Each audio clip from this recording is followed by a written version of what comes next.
Three, two, one, go.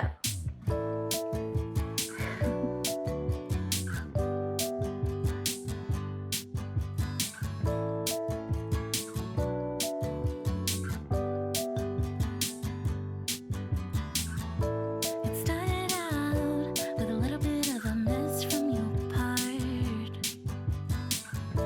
You're on the run from a not quite healed encounter of the heart. But this was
Hello friends, I know it's been a minute. I hope you enjoyed that mini peek into my cozy little studio. I know the last time that we talked, this space was pretty bare. I didn't really have a lot of stuff inside it yet, and over the past few months, I've just been slowly adding little bits and bobs, and hopefully you enjoyed seeing all those little things that I love about this space. And I know I've been gone a while, but because I do want to slowly get back into releasing these videos, I figured I'd kick things off by giving you that update of what my space looks like now. If you guys have been following me on Instagram, you'll know what I've been up to. I've just been really busy creating products for my online shop, working on some client projects, developing and launching an online course which is all about how to start and launch your own sticker business, teaching some online workshops via Zoom, and also just creating products and content for my Patreon. So for the rest of the video, you're just gonna watch me draw and illustrate the digital rewards that I have for my patrons, which is a downloadable and printable sticker sheet that I particularly love. The theme is Adventure Bear, and I'm so in love with this character. I hope you have fun and enjoy watching this process and seeing the final product.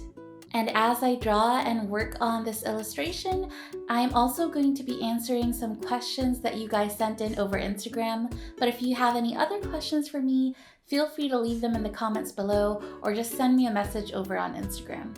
So that's about it for me. Once again, I want to thank you for sticking around and being lovely and supportive.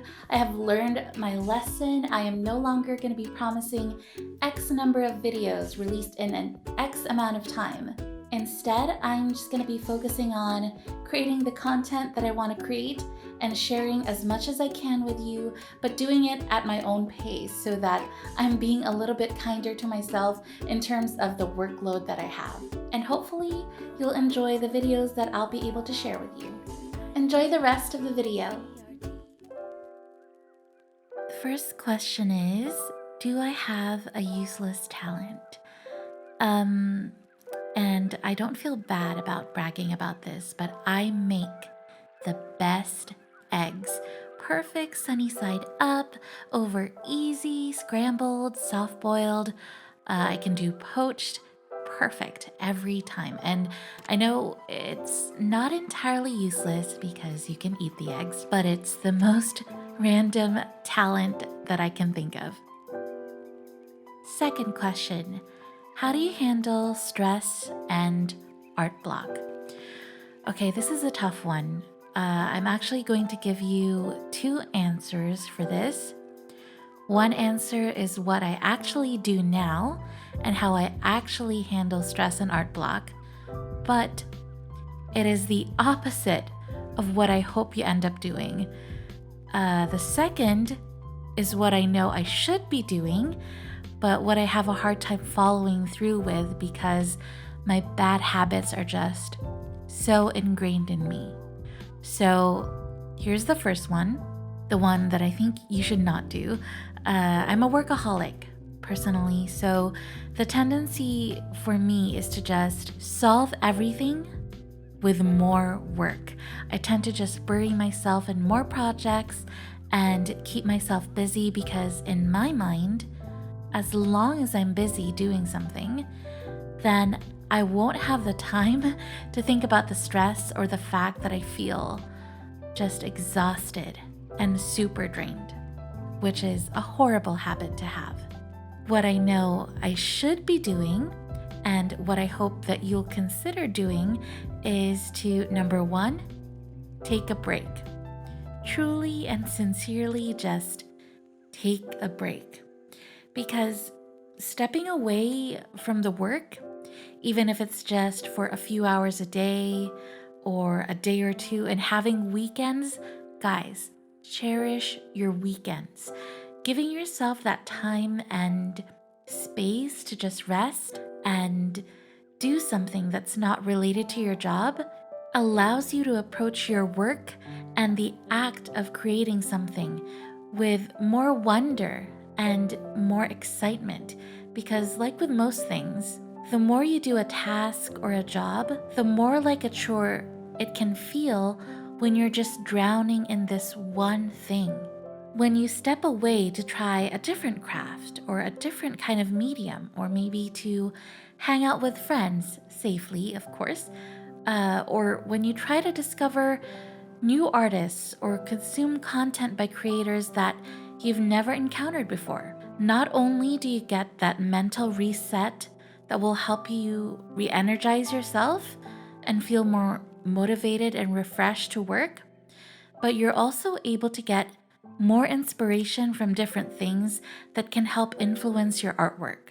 Something that I tell students in my online course is that if you want to find and develop your style, you need to nurture yourself through experiences, through rest, through exploring and appreciating different things, because you'll have a much harder time growing as an artist if you don't grow as a person either. Our art, our illustrations, they're all inspired by our experiences, our thoughts, our emotions, our opinions, the people that we interact with. So if you're just stuck in your bubble, and if you're just tethered to your sketch pad or your iPad, working nonstop without taking the time to explore and live, then you're doing yourself and your art a disservice. That's what I genuinely think, and that's the advice that I'm giving you, but also the advice that I'm giving myself, and I hope that's helpful to both of us. Okay, question number 3 is Procreate worth purchasing? Last time I checked, the Procreate app is a one-time purchase of $9.99, as in $9.99. And I personally think it's worth that one-time investment.